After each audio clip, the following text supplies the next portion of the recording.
तो आज का हमारा टॉपिक है क्वांटम नंबर्स।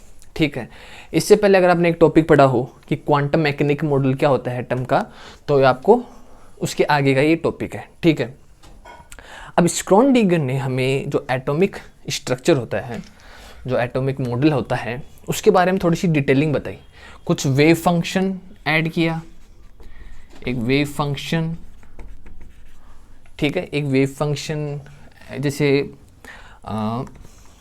हम जो मोस्टली जूनियर क्लासेस में हम जो एटॉमिक स्ट्रक्चर है उसको हम कैसे पढ़ते थे कि बीच में कहीं एक न्यूक्लियस होता है, ठीक है, उसके अराउंड ऑर्बिट्स होते हैं जिसमें इलेक्ट्रॉन रिवॉल्व करते हैं। ठीक है ना, इसको हम कहते हैं के L shell, K shell, L shell and so on. ठीक है, लेकिन ये हम एक्चुअली ऐसे पढ़ते थे।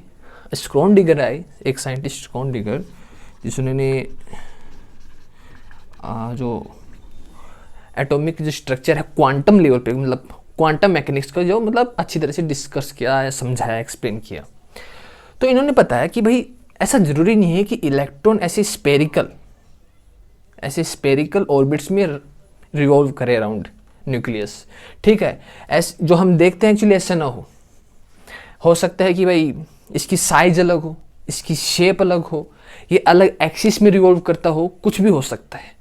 तो एक्चुअली स्क्रॉडिंगर ने ये हमें बताया। ऐसे भी हो सकता है कि भाई स्पेरिकल ना होके इलेक्ट्रॉन ऐसे कुछ डंबल की तरह कोई लोब हो, उसमें ऐसे रिवॉल्व करता हो। तो ये स्क्रॉडिंगर ने हमें बताया। ठीक है, तो स्क्रॉडिंगर ने क्या किया, उन्होंने हाइड्रोजन लाइक स्पीसीज जो भी एटम्स होते हैं, जैसे हीलियम प्लस जिसमें एक इलेक्ट्रॉन आते हो, ठीक है, उसको लेके उन्होंने एक इक्वेशन बनाई, उन्होंने एक इक्वेशन दी। ठीक है, जिससे कुछ क्वांटम नंबर्स उन्होंने दिए। जैसे एक दिया प्रिंसिपल क्वांटम नंबर,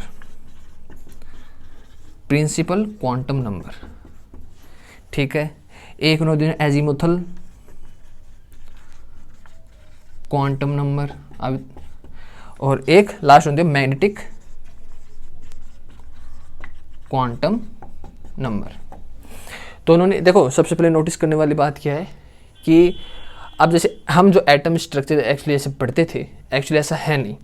ठीक है ना, ये स्पेरिकल नहीं हो सके, कैसा भी हो सकता है, स्पेरिकल या डंबल साइज हो सकता है, थोड़ा और कॉम्प्लेक्स हो। ऐसे भी हो सकता है कि भाई यहाँ पर एक बीच में डिस्क हो राउंड और नीचे कुछ ऐसे कोई लोब से हो, तो ऐसे भी इलेक्ट्रॉन रिवॉल्व कर सकता है अराउंड न्यूक्लियस। ठीक है, तो जो हम पढ़ते हैं एक्चुअली ये राइट नहीं है। तो स्क्रॉडिंगर ने जब क्वांटम लेवल पे पहुंच गए थे, थोड़ा सा और समझ में आया क्वांटम मैकेनिक्स, जहाँ से उसका राइज हुआ क्वांटम मैकेनिक्स का, तब थोड़ा सा उन्होंने हाइड्रोजन लाइक स्पीसीज, रिमेंबर कि हाइड्रोजन लाइक जो स्पीसीज है ना, मल्टी इलेक्ट्रॉन नहीं, जैसे जिसमें 2 या 3 इलेक्ट्रॉन हो, जिसमें एक इलेक्ट्रॉन हो, जैसे हीलियम जो ये अभी बताया, ऐसे जो एटम है, ऐसे जो एटम लेके उन्होंने एक इक्वेशन बनाई। और इस इक्वेशन से जब इस इक्वेशन को सॉल्व करते हैं तो हमारे पास 3 क्वांटम नंबर आते हैं, principal quantum number, azimuthal quantum number, magnetic quantum number. अब इनकी यूज़ देखिए, यूज़ क्या होते हैं। जो ये थोड़ा सा मैं इसको रफ कर देता हूँ।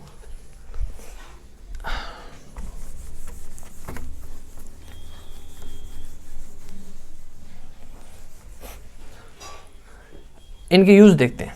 जो प्रिंसिपल क्वांटम नंबर होता है, इसको हम एन से डिनोट करते हैं। ठीक है, इसको हम एन से डिनोट करते हैं, और ये हमें जैसे ये न्यूक्लियस है, ये राउंड ये ऑर्बिट है, ये जो इसकी साइज होती है ना, किस साइज का है ये ऑर्बिट्स, किस साइज की होते हैं, ये हमें साइज के बारे में बताता है। ठीक है, ये हमें जो प्रिंसिपल क्वांटम नंबर होता है, ये हमें साइज के बारे में बताता है। जो एटॉमिक स्ट्रक्चर जो ऑर्बिट्स हैं, इनके साइज के बारे में बताता है। जो एजीमुथल क्वांटम नंबर होता है, इसको एल से डिनोट करते हैं। और जो ये ऑर्बिटल हैं, ये सेल्स जो होते हैं, ये किस शेप के होते हैं, ये हमें ये समझाता है। ठीक है, ये हमें ये समझाता है। और जो मैग्नेटिक क्वांटम नंबर होते हैं, जिसको एम एल से डिनोट करते हैं, ये हमें ओरिएंटेशन समझाता है। ओरिएंटेशन देखते हैं, बताते हैं। ओरिएंटेशन क्या होते हैं, जो इलेक्ट्रॉन्स होते हैं, जो 3 एक्सिस होते हैं, आपको पता है, ये होता है एक्स, ये मान लीजिए वाई, ये मान लीजिए जेड, ऐसे कुछ मान लीजिए। ठीक है, अब इलेक्ट्रॉन हो सकता है कि भाई ऐसे कुछ इस एक्स एक्सिस में घूमे, या हो सकता है कि वाई एक्सिस में घूमे, या हो सकता है कि जेड एक्स मतलब इस टाइप में घूमे। तो ये हमें ओरिएंटेशन के बारे में बताता है कि कौन से जो मैग्नेटिक क्वांटम नंबर है ये हमें बताता है कि जो इलेक्ट्रॉन्स होते हैं, जो ऑर्बिट्स होते हैं, इनकी मतलब जो इलेक्ट्रॉन कौन से एक्सिस में रिवॉल्व करते हैं, इसकी ओरिएंटेशन के बारे में हमें बताता है। ठीक है, जब अब ये 3 क्वांटम नंबर उन्होंने बताए थे जिसके थ्रू हम ये बता सकते हैं, हम साइज भी बता सकते हैं कि साइज की शेप भी बता सकते हैं और ओरिएंटेशन भी बता सकते हैं। ठीक है, एक्चुअली जब उन्होंने सॉल्व किया तो जो मेन जो उनकी बात थी कि इलेक्ट्रॉन की जो प्रोबेबिलिटी है फाइंड करने की, कि कहाँ पे हमें इलेक्ट्रॉन मिलेगा, ठीक है ना, कहाँ पे हमें इलेक्ट्रॉन मिलेगा, इसकी प्रोबेबिलिटी क्या होती है। किसी भी इलेक्ट्रॉन की जो प्रोबेबिलिटी होती है फाइंड करने की, वो ऐसे होती है, जो उनका वेव फंक्शन होता है उसका मोड लो और स्क्वायर कर दो। ठीक है ना, किसी भी इलेक्ट्रॉन को जो अगर पाने देखने की प्रोबेबिलिटी होती है ना कि कहाँ मिलेगा, तो क्या करो, उसका जो वेव फंक्शन है और उसका मोड करो और उसका स्क्वायर कर दो। ऐसे इसका फाइंड कहाँ प्रोबेबिलिटी कहाँ मिलने की इसकी प्रोबेबिलिटी ज़्यादा है, वैसे इससे फाइंड आउट करते हैं। तो एक्चुअली जो स्क्रोडिंगर है उन्होंने जो मेन जो चीज़ बताई थी कि भाई इलेक्ट्रॉन की जो वेव फंक्शन होता है, जो पार्टिकल के साथ जो वेव अटैच होती है और एक किस एनर्जी लेवल स्टेट में, मतलब ये ऑर्बिट किस एनर्जी लेवल में होता है, इसके बाद इसके बीच में एक रिलेशन समझाने के लिए उन्होंने ये क्वांटम नंबर्स दिए। क्या क्या, इसके वेव फंक्शन, जो इलेक्ट्रॉन के साथ जो वेव अटैच होती है, कोई पार्टिकल के साथ जो वेव अटैच होती है, और एक किस एनर्जी लेवल स्टेट में ये रिवॉल्व कर रहा है, ये इसकी एनर्जी कितनी है, इस ऑर्बिट में अराउंड इसकी इलेक्ट्रॉन की एनर्जी कितनी है, इन दोनों के बीच में उन्होंने एक रिलेशन समझाया है। ठीक है, आप समझते हैं एक और होता है spin quantum number. Spin quantum number इसको, ठीक है, स्पिन क्वांटम ये आगे पढ़ते हैं। चलो पहले अभी समझते हैं कि प्रिंसिपल क्वांटम नंबर हम कैसे निकालते हैं, एजीमुथल और मैग्नेटिक क्वांटम नंबर हम कैसे निकालते हैं, अब ये समझते हैं। ठीक है, तो जो सबसे पहले जो हमारे पास क्वांटम नंबर आता है वो प्रिंसिपल क्वांटम नंबर आता है। ठीक है, प्रिंसिपल क्वांटम नंबर, इसको समझते हैं। सबसे पहले इस पहले पॉइंट को समझते हैं अपने। ठीक है, जो प्रिंसिपल क्वांटम नंबर होता है इसको एन से डिनोट करते हैं। ये हमें किसके बारे में बताता है, हमें किसी जो इलेक्ट्रॉन रिवॉल्व कर रहा है अराउंड जिस ऑर्बिट में, एक्चुअली इसको ऑर्बिट नहीं कहते हैं, उसको सेल कहते हैं। ठीक है ना, जैसे ये अपने पास न्यूक्लियस है, इसके अराउंड जो ये ऑर्बिट्स नहीं, इनको सेल कहते हैं, इसको कहते हैं सेल। ठीक है ना, इनको सेल्स कहते हैं। ठीक है, तो अब ये हमें बताता है कि इन सेल की क्या बोलते हैं, साइज कितनी है, साइज क्या है। ठीक है ना, जो एन की जो वैल्यू होती है ना वो होता है इंटीगर में, इनकी जो वैल्यू होती है वो इंटीगर में होती है, ये बात समझने वाली है। ठीक है, इनकी जो वैल्यू होती है वो होती है इंटीगर में। हम जूनियर क्लासेस में देखते हैं कि इसे के कहते हैं, इसे एल कहते हैं, जैसे एम, तो एक्चुअली यहाँ पर के एल एम नहीं कहते हैं, इसको कहते हैं N equal to 1, N equal to 2 shell, N equal to 3 shell, ऐसे कहते हैं। ठीक है, तो इसकी वैल्यू इस तरीके से हम निकालते हैं, एन को हम इंटीगर में लेते हैं, ये बात है। और ये हमें साइज के बारे में बताता है किस साइज का है, सिंपल, ज़्यादा कुछ है नहीं इसके अंदर। जो दूसरा आता है वो होता है एजीमुथल, एजीमुथल क्वांटम नंबर, जिसको हम एल से डिनोट करते हैं। ये हमें क्या बताता है कि जो इलेक्ट्रॉन जिसके अंदर रिवॉल्व कर रहे हैं, जिस सेल के अंदर रिवॉल्व कर रहे हैं, उसकी शेप कैसी है। हाँ, एक बात और, ये जो साइज तो बताता ही है कितनी, भाई ये जो अपने पास सेल है कितना साइज का है, इसके साथ ये भी बताता है कि इसकी एनर्जी लेवल कितना है। कंप्लीट नहीं बताता, अप्रोक्सीमेट बता देता है कि इस जो सेल है, जो टोटली सेल है, इसकी एनर्जी कितनी है, ये कितनी एनर्जी का ये सेल है। और दूसरी इसकी साइज बताता है, एनर्जी एंड साइज। ठीक है, ये दो चीज़ें बता देता है, ये कंप्लीट नहीं बताता है, अप्रोक्सीमेट बताता है। अब जो एजीमुथल क्वांटम नंबर है ये हमें शेप के बारे में बताता है कि जो ये है, ये स्पेरिकल है, लोब टाइप है, या किस टाइप के हैं, ये हमें इसके बारे में बताता है, शेप कैसी है। ठीक है ना, ये हमें बताता है शेप के बारे में।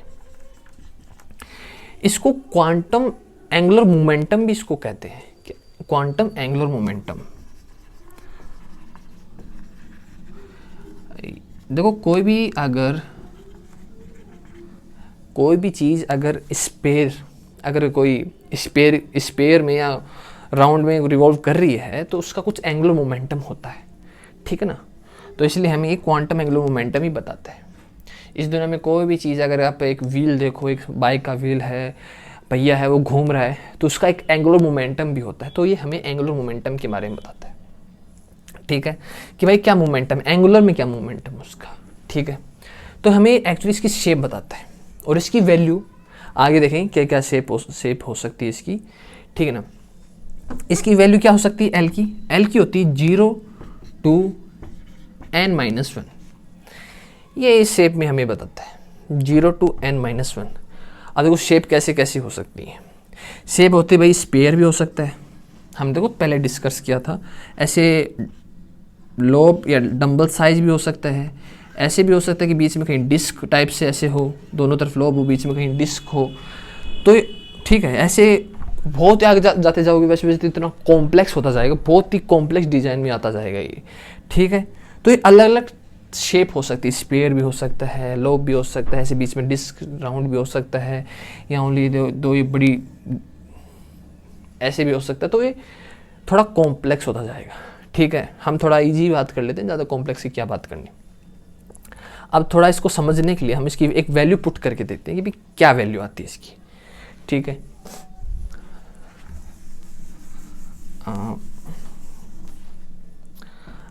जैसे देखो n, ये कह रहा है कि जो n है, जो सेल का नंबर है, ये हमें पता है कि 1 है। तो l की वैल्यू क्या हो जाएगी, हमें पता है कि 0 to n-1, n-1 0, 2 है तो 1, 3 है तो 2, 4 है तो 3। तो l की वैल्यू n-1, ठीक है। 1 इसकी वैल्यू यहाँ से यहाँ तक होती है, सिंपल, -1। अब इसको, ये जो अपने पास इनकी शेप की वैल्यू आई है 0, 1, 2, 3, इनको कुछ नाम देते हैं। नाम होता है इसको जो S, ये P, ये D और F, SPDF, ठीक है। आगे अपनी ये चलता है 1s2, 2s2, 2p6, ऐसे हम इसको ही लेके चलते हैं। और इनको कहते हैं सब सेल, इनको हम कह सकते हैं सब सेल, ठीक है। इन चीज़ों को हम कह सकते हैं SPDF को सब सेल, ठीक है। तो ये हमें बताता है शेप के बारे में, एजीमुथल। अब इसके बाद जो तीसरा क्वांटम नंबर आता है अपने पास, वो आता है मैग्नेटिक क्वांटम नंबर, जो हमें ओरिएंटेशन के बारे में बताता है कि किस एक्सिस में रिवॉल्व कर रहा है, ठीक है ना। तीसरा आता है अपने पास मैग्नेटिक क्वांटम नंबर, जिसको हम ML से डिनोट करते हैं, ठीक है।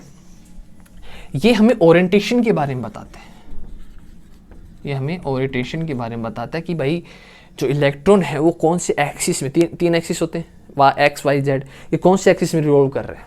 अभी बताया था आपको एग्जांपल, ये अपन कोई एक्सिस ले लेते हैं, ये मान लेते हैं X है, ये मान लेते हैं Y है, ये मान लेते हैं Z है। Y में घूम रहा है, Z में घूम रहा है, या X में घूम रहा है, कौन से एक्सिस में इलेक्ट्रॉन रिवॉल्व कर रहा है, ये हमें मैग्नेटिक क्वांटम नंबर से पता चलता है, ठीक है। ये हमें मैग्नेटिक क्वांटम नंबर से पता चलता है कि भाई कौन से एक्सिस में रिवॉल्व कर रहा है। ये ओरिएंटेशन के बारे में बताता है एक्चुअली। कि जो वैल्यू होती है अपने पास मैग्नेटिक क्वांटम नंबर की, इसकी वैल्यू होती है -L से +L तक, ठीक है। कैसे, जैसे L की वैल्यू है 0, 1, 2, 3, तो ML की वैल्यू क्या हो जाएगी, 0 है तो 0 के लिए 0, ठीक है। 1 है 1 है तो इसके लिए अपने पास वैल्यू हो जाएगी 3 टाइप पे। जैसे देखो, अगर हम फर्स्ट लेते हैं तो यहाँ पर हमारे पास 3 एक्सिस आते हैं। अगर एक इलेक्ट्रॉन, यहाँ पे तो 0 है तो 0 में रिवॉल्व करेगा। अगर हमारे पास एक इलेक्ट्रॉन है तो 3 एक्सिस में रिवॉल्व कर सकता है। जैसे अगर आप यहाँ देखो, इस जो पहला सेल होता है इसमें मैक्सिमम 2 इलेक्ट्रॉन आ सकते हैं, नेक्स्ट वाले में मैक्सिमम 8 इलेक्ट्रॉन आ सकते हैं, ठीक है ना, मैक्सिमम 8 इलेक्ट्रॉन आ सकते हैं। तो S तो हमें पता है, जो P होता है वो 3 एक्सिस में हो सकता है, PX, P Y P Z. ठीक है, जो ये अपने पास जो पी में जो इलेक्ट्रॉन होता है वो 3 एक्सिस में हो सकता है। अब एक इलेक्ट्रॉन 3 एक्सिस में रिवॉल्व कर सकता है, एक्स में भी रिवॉल्व कर सकता है, वाई में भी रिवॉल्व कर सकता है और जेड में रिवॉल्व कर सकता है। तो इसकी वैल्यू अगर 1 हो तो हमारे पास कुछ इस प्रकार से वैल्यू आ जाएगी कि भाई एक्स में भी कर सकता है, वाई में भी कर सकता है और जेड में भी कर सकता है। अगर 2 हो अगर हम डी लें तो डी एक्स होता है, डी वाई में भी कर सकता है, डी जेड में भी कर सकता है, D X square Y square इसमें भी हमारे पास कर सकता है और इसमें भी कर सकता है। तो ये 5 टाइप से इसमें रिवॉल्व कर सकता है। तो इसमें कितना आ जाएगा, -2 -1 0 +1 +2। ये इन एक्सिस में रिवॉल्व कर सकता है, ये इसमें कर सकता है और ये 2 में, और 3 थोड़ा सा 9 ऑर्बिट्स में होगा जिसमें ये रिवॉल्व कर सकता है। 2 में 5 होता है, 1 में 3 होता है और 0 में 0 होता है जिसमें रिवॉल्व करता है। 3 में 9 हो जाएगा। ठीक है, तो इस प्रकार से। ठीक है, तो अब आगे थोड़ा सा हम ये वैल्यू समझ में आ गई कि कौन कितने, एक इलेक्ट्रॉन हो तो एक इलेक्ट्रॉन किस में हो सकता है, अगर पी एक्स हो, अगर इसमें एक इलेक्ट्रॉन है 3 ओरिएंटेशन हो सकते हैं, अगर 2 इलेक्ट्रॉन हो तो 5 ओरिएंटेशन शो कर सकता है। अब नेक्स्ट हम देखते हैं कि इनको हम तीनों की जो तीनों क्वांटम नंबर हमने निकाले हैं, प्रिंसिपल, मैग्नेटिक एंड एजीमुथल, इसकी हम थोड़ी सी वैल्यू देखते हैं क्या वैल्यू आती है इनकी।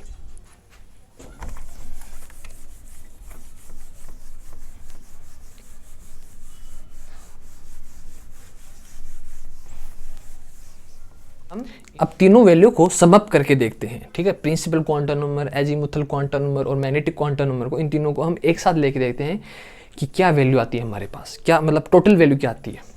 एक तरफ लेते हैं हम प्रिंसिपल क्वांटम नंबर, एक तरफ लेते हैं हम एजीमुथल क्वांटम नंबर और एक तरफ लेते हैं हम मैग्नेटिक क्वांटम नंबर।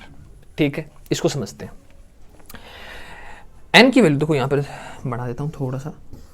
ये जो फर्स्ट सेल है, ये बीच में न्यूक्लियस है और इसकी जो फर्स्ट सेल इसकी बात करें तो फर्स्ट सेल एल की वैल्यू अपने पास क्या थी, n-1 0। ठीक है, तो ml की वैल्यू भी क्या हो जाएगी, 0। इसका मतलब अगर अपने पास एक है जो पहला है तो इसमें ना तो कोई ओरिएंटेशन होगा, मतलब कोई एक्सिस नहीं होगा, और ना ही कोई दूसरी शेप होगी, इसमें केवल एक ही शेप होगी, कौन सी, स्फीयर। ठीक है ना, जो फर्स्ट जो होता है ना सेल, ये स्फीयर में होगा। ठीक है ना, स्फीयर इसमें ये चक्कर लगाएगा। अब हम दूसरी ऑर्बिट की बात करके देखते हैं। अब दूसरे ऑर्बिट में हमारे पास ओरिएंटेशन था, इसमें 8 इलेक्ट्रॉन एग्जिस्ट कर सकते हैं, तो हमारे पास एक तरफ वैल्यू आ सकती है इसकी 0, और अगर हमारे पास एक वैल्यू और आ सकती है 0 और 1 कि कोई इलेक्ट्रॉन एक स्पेयर में हो और एक इलेक्ट्रॉन के पास तीनों एक्सिस में हो, sp। दूसरे जो अपने पास सेल होता है इसमें sp 8 इलेक्ट्रॉन एग्जिस्ट कर सकते हैं मैक्सिमम। तो s में हमारे पास s एक आ जाएगा, अपने पास शेप एक s शेप हो जाएगा और अपने पास एक p शेप आ जाएगी। अभी बताया था ना आपको SPDF 0 1 2 3, तो हमारे पास 2 शेप आ जाएंगी। 2 शेप आ जाएंगी तो अपने पास जो मैग्नेटिक क्वांटम नंबर है 0 के लिए तो होगा 0, एक के लिए मैंने बताया था आपको 3 एक्सिस में ये रिवॉल्व कर सकता है। ठीक है, एक्स वाई जेड 3 एक्सिस में ये रिवॉल्व कर सकता है, जिसको हम ऐसे शो करते हैं। जब हम तीसरा तीसरा सेल लेते हैं, एक और सेल लेते हैं अपने पास इधर, तो तीसरे जो सेल होते हैं इसमें हमें पता है कि 18 इलेक्ट्रॉन इसमें मैक्सिमम आ सकते हैं। तो एक तरफ 0 भी हो सकता है एस के लिए, एक तरफ अपने पास SP भी हो सकता है और एक तरफ हमारे पास SPD भी हो सकता है। ठीक है ना, ये हमें पता है कि 18 इलेक्ट्रॉन होते हैं। एक तरफ अपने पास S आ सकता है, एक तरफ अपने पास P आ सकता है और एक तरफ अपने पास D भी आ सकता है। अब S में तो हमें पता है, अगर आप ओरिएंटेशन देखिए ML की, आप बताता अपने कि कौन से एक्सिस में ओरिएंटेशन कर रहा है, किस एक्सिस में रिवॉल्व कर रहा है।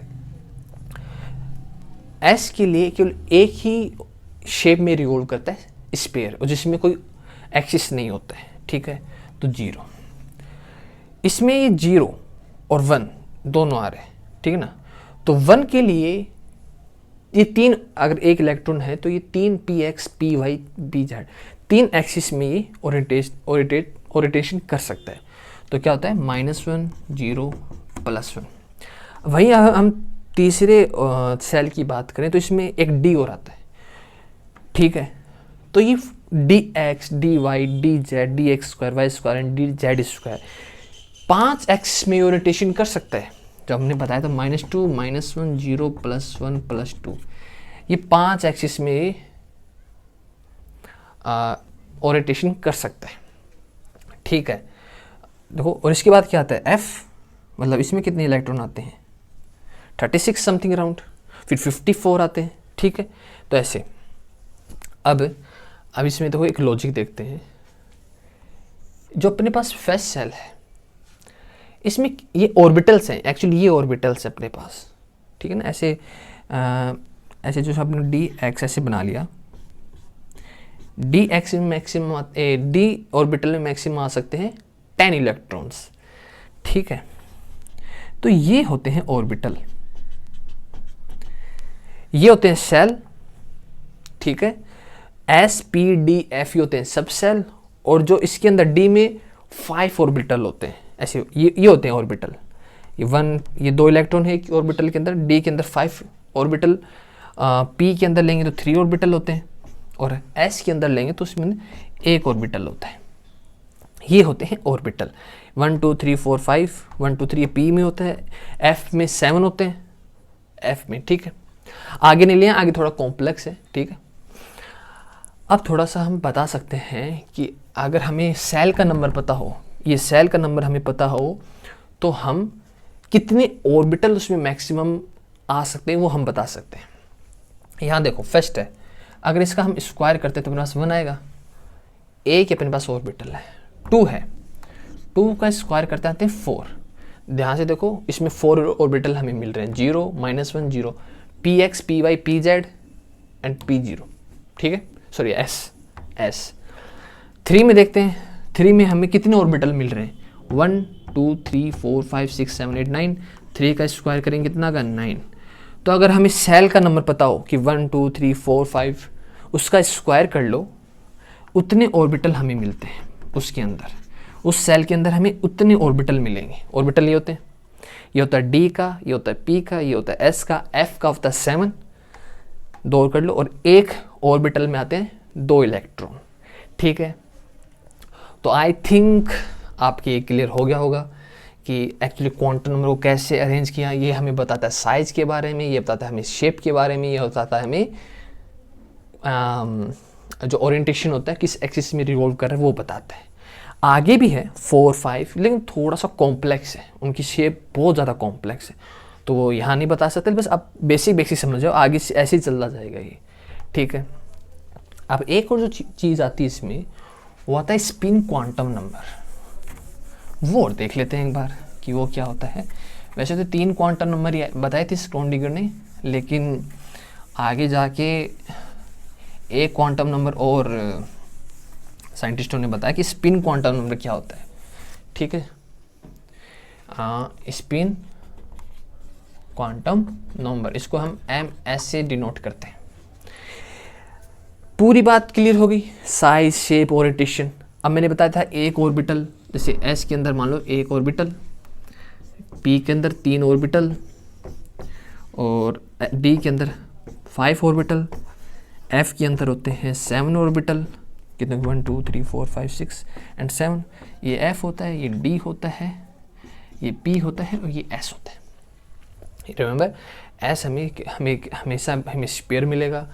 जो P है ये हमें एक लोब में राउंड मिल सकता है, ऐसे बताया था ना, ऐसे मिल सकता है, ऐसे मिल सकता है। ये DF ये आगे जाएंगे, ये कॉम्प्लेक्स है, ये हम यहाँ बता नहीं सकता, लेकिन बहुत ज़्यादा कॉम्प्लेक्स होते हैं ये, ठीक है।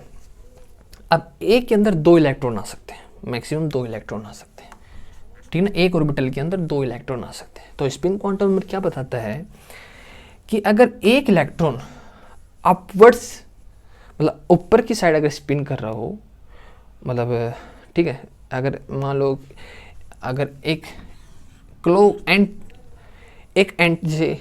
क्लॉकवाइज स्पिन कर रहा है एक इलेक्ट्रॉन, जैसे अर्थ होती है वो सन के अराउंड रिवॉल्व करती है ना, तो अर्थ अपने एक्सिस पे भी रिवॉल्व करती है, ठीक है। तो वैसे ही जो इलेक्ट्रॉन होते हैं ये जब न्यूक्लियस होता है उसके अराउंड रिवॉल्व करते हैं तो अपने एक्सिस पर भी रिवॉल्व करते हैं। तो ये इन्होंने ये बताया कि जो एक ऑर्बिटल है उसमें 2 इलेक्ट्रॉन होते हैं, तो एक इलेक्ट्रॉन अगर क्लॉकवाइज रिवॉल्व कर रहा है तो दूसरा इलेक्ट्रॉन एंटी क्लॉकवाइज रिवॉल्व करेगा। ये इन्होंने जो 4th क्वांटम नंबर इसमें समझाया कि भाई एक अगर क्लॉकवाइज स्पिन कर रहा है, क्लॉक के हिसाब से स्पिन कर रहा है, तो दूसरा उसके अपोजिट स्पिन करेगा। एक की वैल्यू अगर हम +½ लेंगे तो दूसरे की -½ होगी।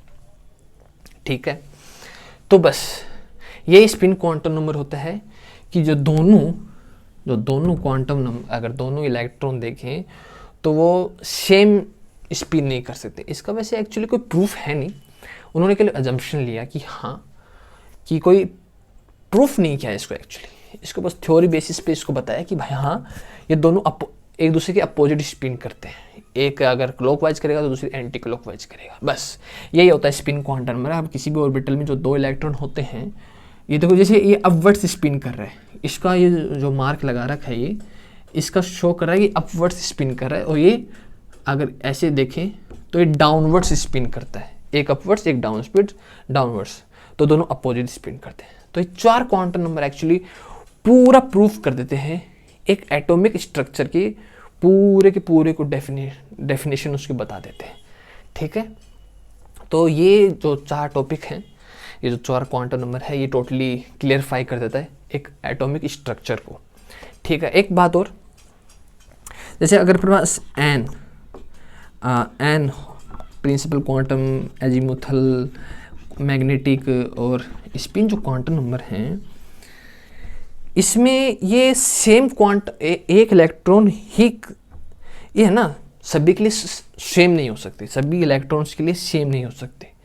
अगर आप n की वैल्यू अगर a के लिए लोगे तो उसके लिए, जैसे हम 2 इलेक्ट्रॉन की बात करते हैं, 2 इलेक्ट्रॉन की बात करते हैं, चलो इसमें क्लियरफाई हो जाएगा। अगर हम 2 इलेक्ट्रॉन की बात करें तो एक ऑर्बिट के अंदर है, तो n की वैल्यू s हो सकती है, l की वैल्यू भी हो सकती है सेम, ml की भी वैल्यू हो सकती है। जैसे मान लो, देखो समझाता हूँ मैं, ये अपने पास न्यूक्लियस है जो मैंने फर्स्ट बताया था, जिसका मतलब 0 एजीमुथल क्वांटम नंबर होता है और मैग्नेटिक क्वांटम नंबर होता है s, जो एक ही स्ट्रक्चर में रिवॉल्व करता है स्पेयर में।